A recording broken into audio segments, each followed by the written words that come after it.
If you're a company based in Slough and looking for what digital marketing strategies are going to work best for you in 2026, should you be trying to hire a local SEO agency based in Slough, a PPC company based in Slough, or looking for external lead generation services for the Slough area?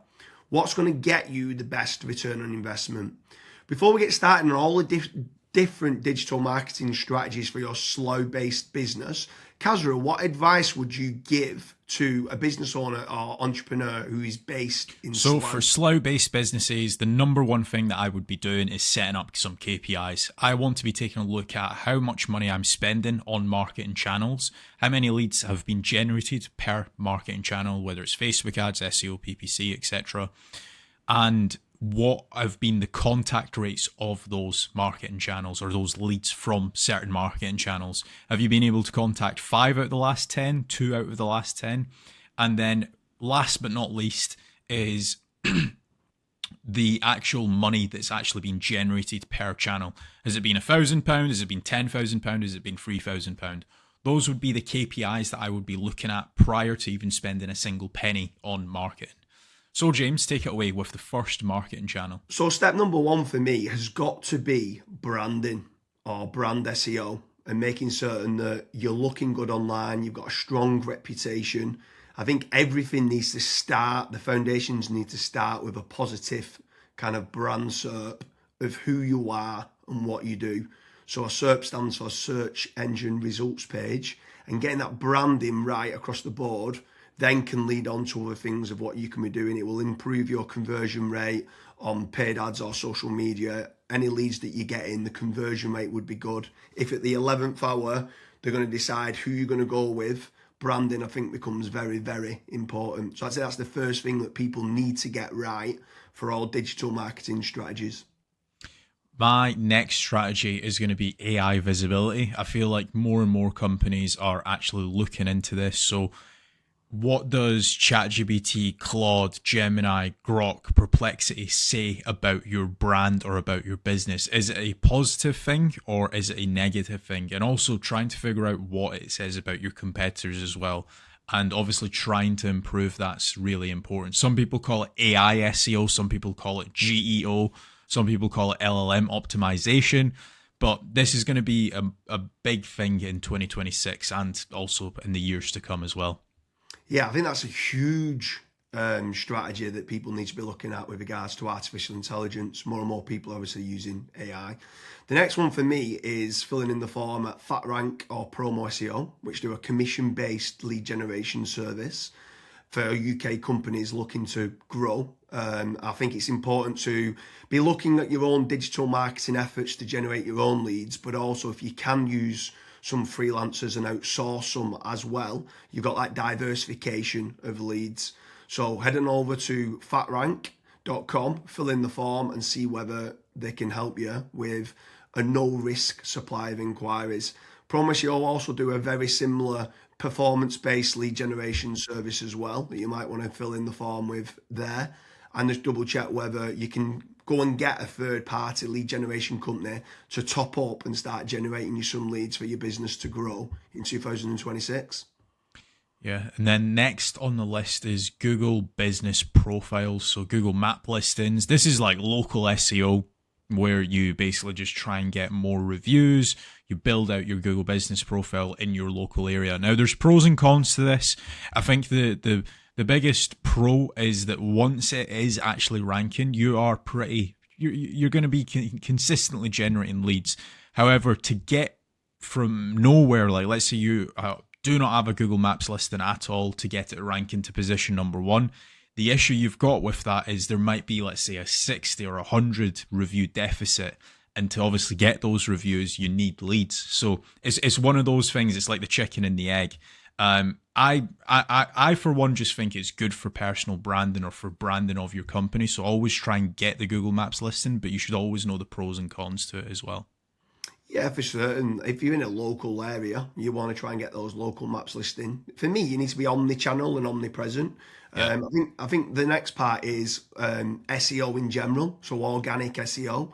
Can you be building up your website to try and get your website ranking better?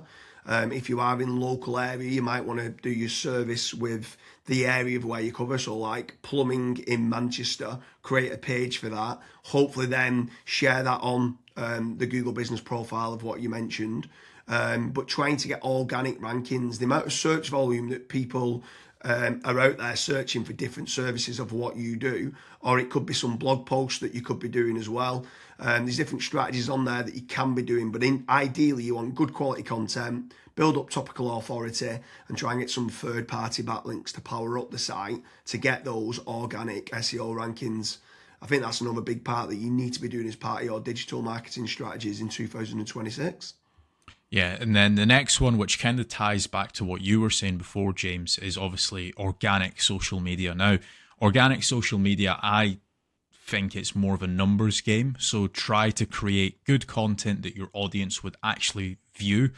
Like I see this time and time again where I look at brands and they've just published maybe 4 or 5 posts on their Instagram profile and they've not been active for 3 years, right? That's not going to drive you sales. But if you can do how-tos, if you can do guides, maybe you can do before and afters, right? If you can do content like that, that way people will see you on socials and they will actually click to actually figure out more about you, fill in the contact form. The caveat to organic social media, yes, it's free to do. It's not like PPC, for example, but it is very much a numbers game. So you want to be consistently uploading, maybe not every day, but at least 3 or 4 times a week. Yeah, for sure. On the subject of social media, paid social ads as well is massive. I'm a massive advocate of the kind of the dollar a day strategy of what people talk about. So if you are going to be taking the time to be posting every day, like you mentioned there, for organic social media, just spending a few pounds on those posts and boosting it. So getting case studies, any awards that you've won as well for reputation, and starting boosting that. You can also be running retargeting ads. So if anyone's clicked through to your website, you can be running retargeting, which is paid social as well. Different places like Meta, so whether that's Facebook and Instagram, you've got Twitter, you've got YouTube, you can be running Pinterest, you can even run in places like Reddit as well for paid ads. And I think paid social media is still an untapped market for digital marketing strategies. Yeah. The next one is it's probably a love-hate relationship. It's PPC, right? Google AdWords or doing it on Bing, wherever. That's basically the sponsored results. So if you search for a service, it's above local SEO. Now, I have spoken, and both myself and James, we've both spoken to so many business owners that are either they've spent 10, 15, 20,000 pound on it, and they've not had a single result, or they might have had a few leads and it's just not been of quality. Or you've got other guys that have spent hundreds of thousands on it and they're like, it's the best thing that's ever happened to my business. Now, the reason why people are either they absolutely love it or they absolutely hate it is probably down to how it's been set up. Like there's so many different nuances to PPC, like for example, having a really proactive negative keyword list, making certain that you have a set of banned IPs. Like, for example, your competitors could be clicking on your ads and that's deemed as what's called click fraud. Making certain that you've got a high converting landing page, making certain that you KPI your sales team.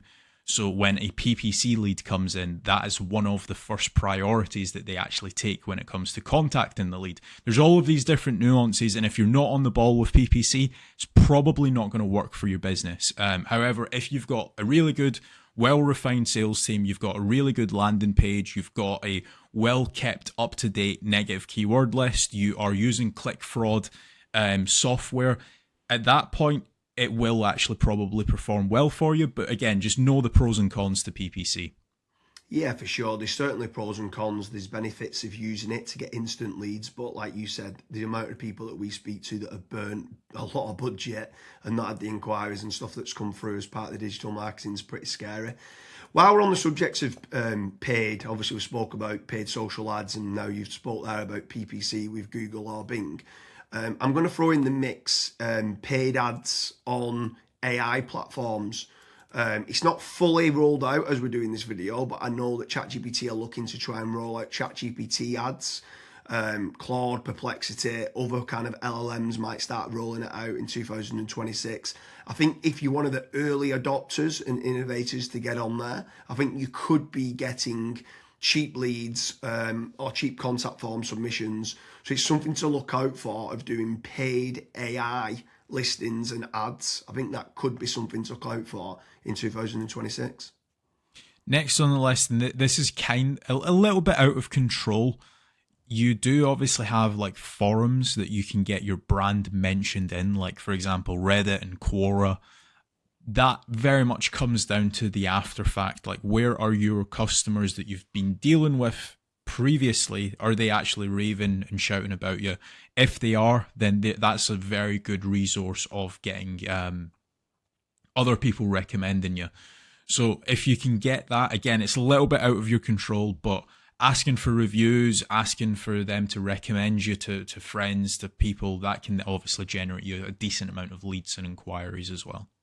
Yeah, for sure. And the add-on benefits to places like Reddit is that it's getting cited so much now in the AI overviews. So when you spoke there early on about AI visibility, if you can try to get a positive kind of lot of people talking about the products and services of what you do and some reviews on there, it's indirectly then going to help you, or directly actually is going to help you with AI visibility. And then the last one for me is tradesman websites. So like Check a Trade, Bark, or teaming up with a third party lead generation company.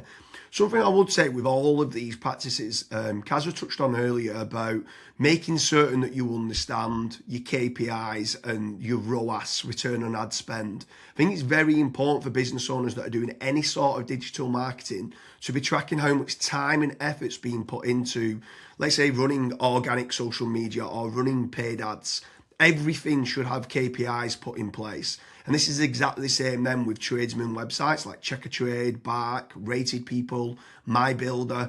These could all be amazing platforms to generate leads that could get you a positive return on investment. And if you do, you should continue to be using those platforms.